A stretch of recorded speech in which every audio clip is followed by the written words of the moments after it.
Guys, naghahakot na kami ngayon ng mga gamit. Tumawag na kami ng maghahakot. Nasa labas sila ngayon. Hindi ako makapag-video doon kasi nga ayaw ng asawa kong palabasin ako dito. Pero kanina nagbalot na kami ng mga gamit. Yung mga yung mga malalaking gamit namin na uunahin nila, yun ang kinukuha nila ngayon.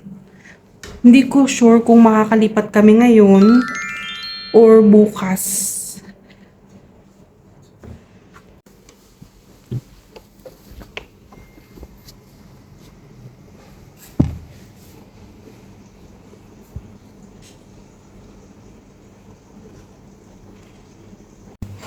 Guys, nangugutom si Adham at hindi kami makakain dito sa bahay dahil tignan nyo naman, wala, hindi kami makakaano, grabe yung dumi, as in sobrang kalat kahit inayos ko na yan.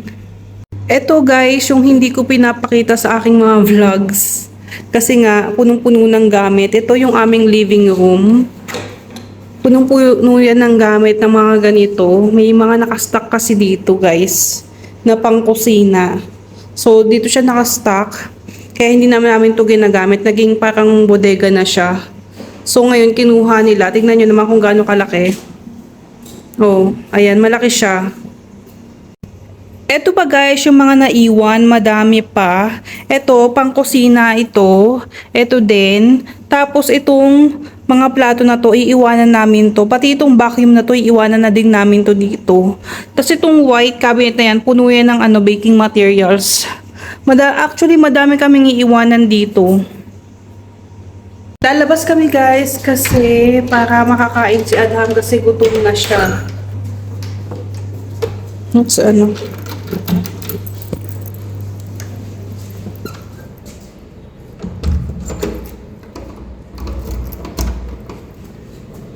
sabi guys ng asawa ko, Sabado, Linggo pa daw kami makakaalis. Today is Thursday.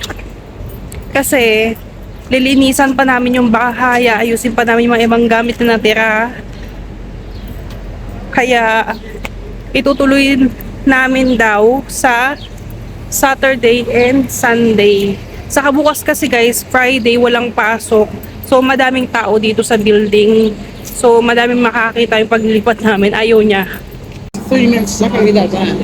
Dito kami guys sa McDonald's. Dito ko siya papakainin kasi ito yung gusto daw niya. Gusto daw niya McDo. Adam, we're here.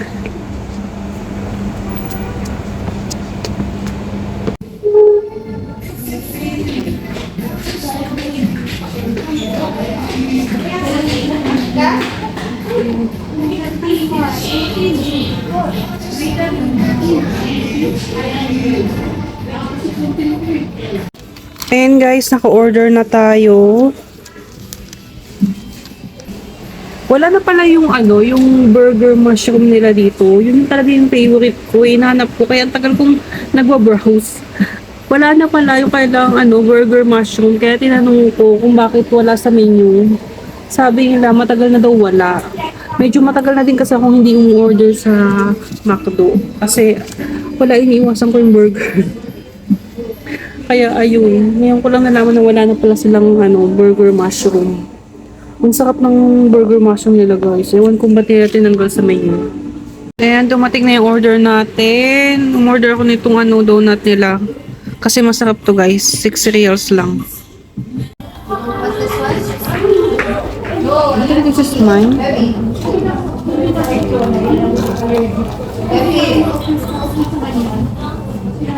Baby, come.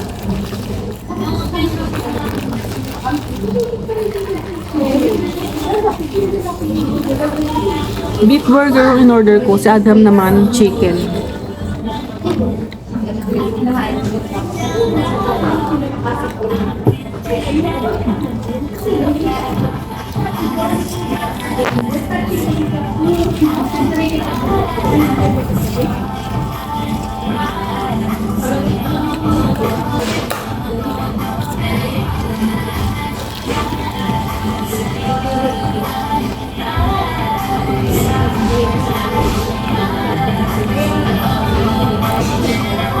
Where's your burger?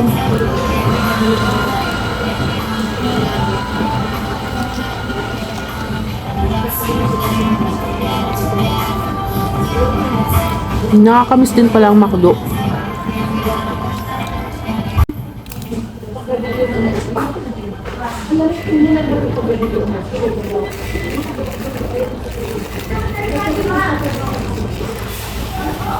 Iba talaga ang burger sa McDo, guys. Masarap talaga. Lalo na yung kanilang pickle.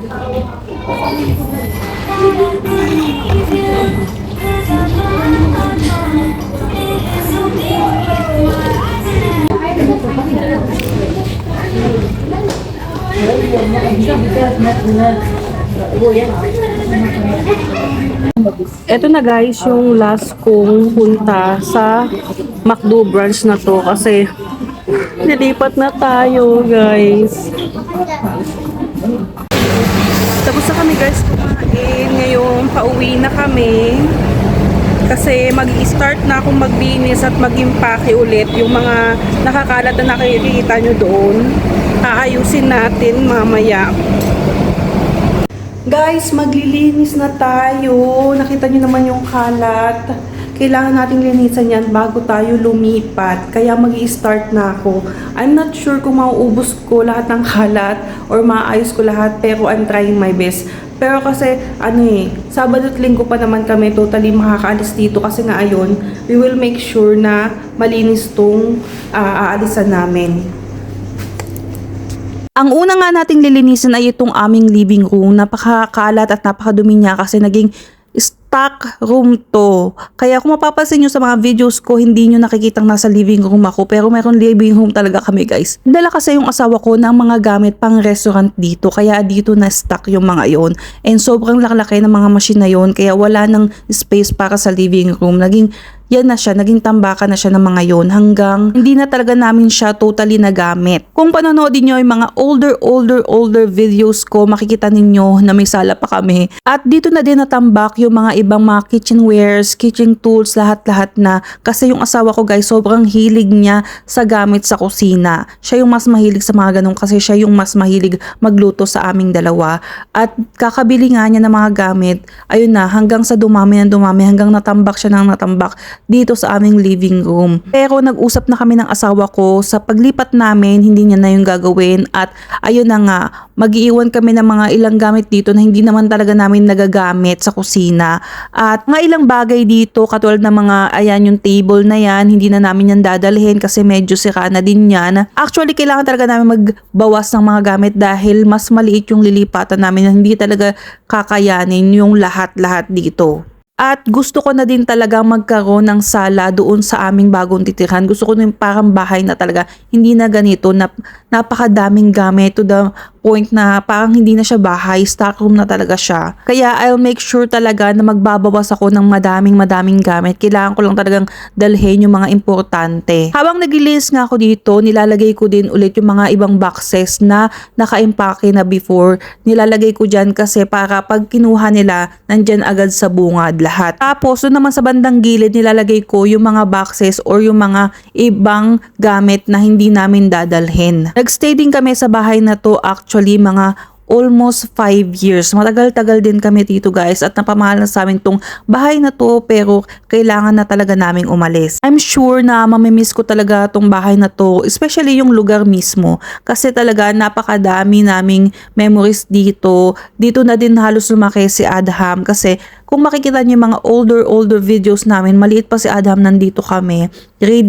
Anong grade pa lang ata ni Adam? Yung grade 2, grade 3, mga ganun or grade, basta maliit pa siya. Nung nakita ko nga yung mga older videos namin, nagulat ako, ang liit pa ni Adam noon, ngayon ang laki na niya. At dito sa lugar na to, ang dami talaga naming napupuntahan kasi nga commercial area din talaga siya. Malapit sa lahat, kaya maganda talaga tong tirhan. Pero alam nyo ba minsan, kahit maganda yung lugar na tinitirhan natin or love na natin yung lugar na tinitirhan natin, minsan makaramdaman mo na gusto mong lumipat or gusto mo ng panibagong lugar.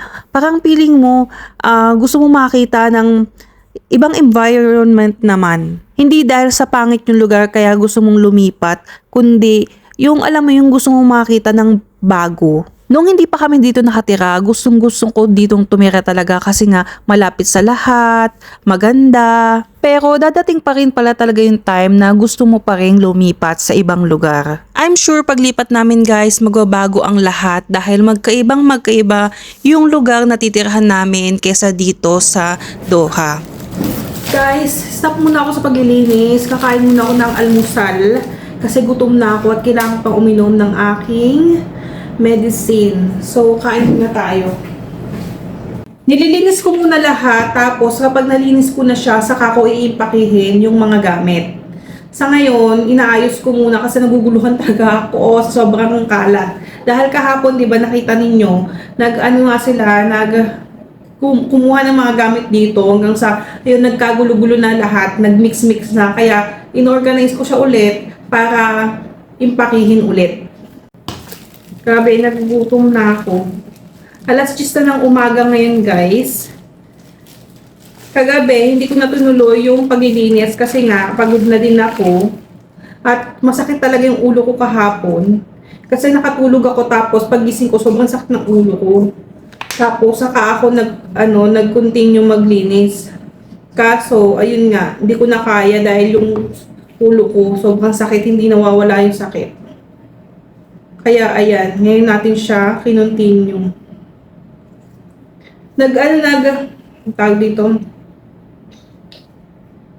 Naglaba din ako ng mga damit namin. Yung mga natitira pang madudumi, konti na lang. Nilabahan ko na para pag dating namin doon, wala kaming labahan dahil for sure sobrang gulo din doon pagdating namin kasi ayusin ko pa lang lahat. Tapos yung washing machine hindi pa nakakonect. So, ayun.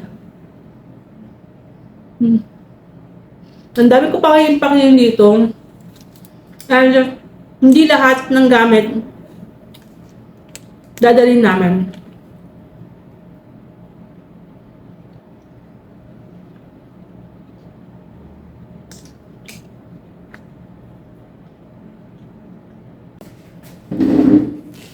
Nagbubukas ako ngayon guys ng AC kasi ang init na dito sa Qatar ngayon.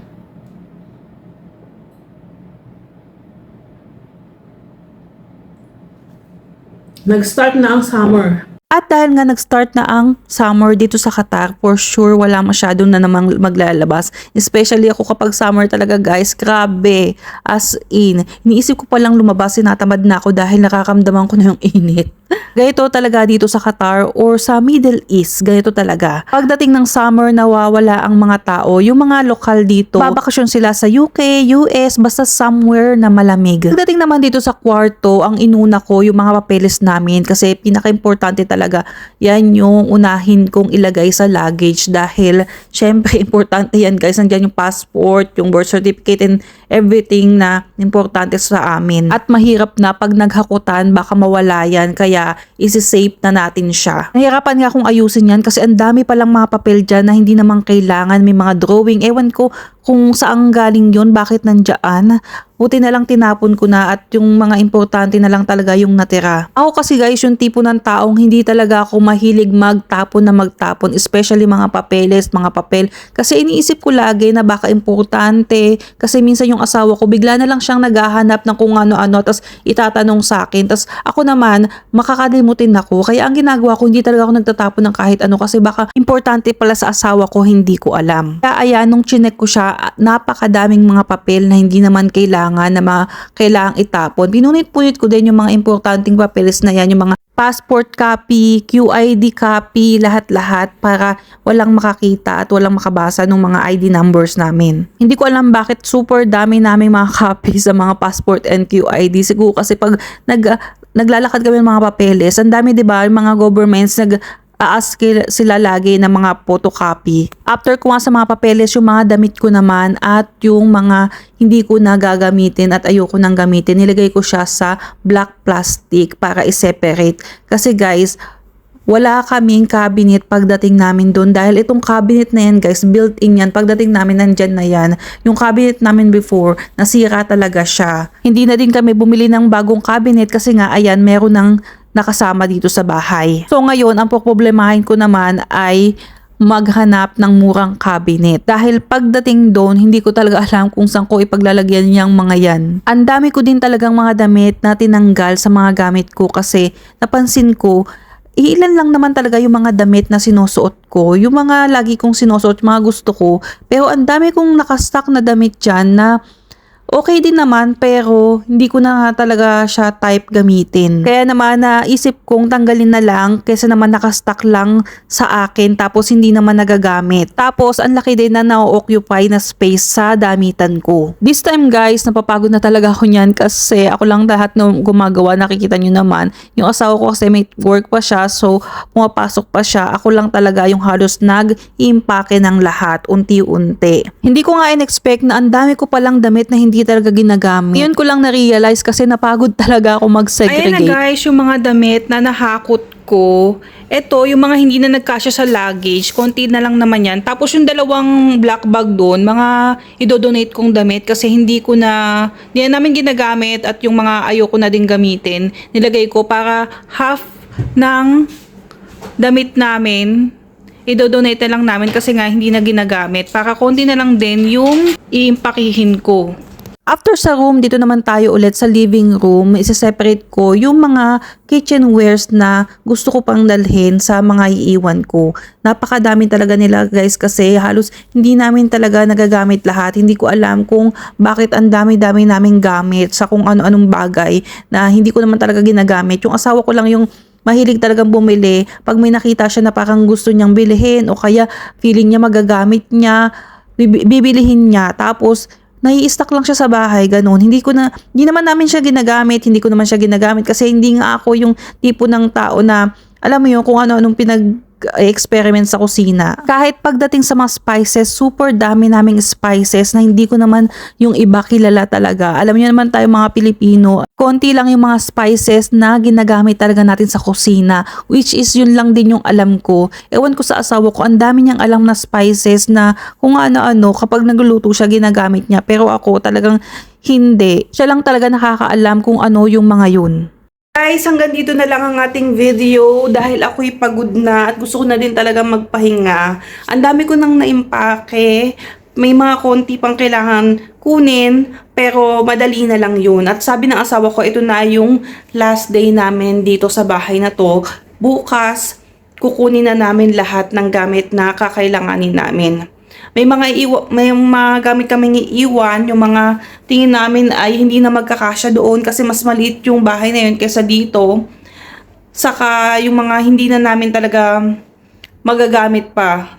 Yung mga abubot na hindi naman talaga namin ginagamit, nakastock lang dito sa bahay, iiwan na din namin. Tapos ang dami ko na din idodonate na mga damit. Kasi almost half ng aking mga damit, yun nga, ay idodonate namin dahil hindi ko na nga ginagamit. Yung iba doon, pira ko lang gamitin. Yung iba naman ayoko na talaga. Yun lang guys. Sana pinanood nyo tong video natin. Ang tagal bago kami nakaalis sa bahay na to. Lagi ko sasabi sa mga video ko, alis na kami. Pero hindi natutuloy kasi ang daming mga nangyayari. Yung asawa ko busy sa work or kaya hindi pa kami pinapapunta doon ng may-ari. Basta ganun, madaming rason. Hanggang ito na nga, finally, makakalipat na kami at hintayin nyo yung part 2 dahil pagdating naman natin doon sa kabila, doon naman ay mag-aayos naman tayo ng bahay. Sobrang busy ko. As you can see, hindi ako lumalabas ng bahay kasi nga, ang dami ko iniimpake at naglilinis dito sa bahay kasi ayaw din naman namin itong iwan na madumi. At pagkatas ko pang impakihin yung iba, maglilinis po ulit ako. I-replenish ko itong bahay para naman pag-alis natin, di ba? Hindi nakakaya sa makakita na madumi or makalat. Especially yung kusina, kailangan talagang linisin yun kasi nga syempre ang daming mga nakalagay dun before. So yun lang guys, ayoko na patagalin. Ang dami ko na sinasabi at hindi ko na alam kung ano pa ito sinasabi ko dahil pagod na ako at nahihilo na din ako guys. Thank you so much for watching at sabi na nagustuhan nyo tong video na to. And see you guys in our next vlog. Bye!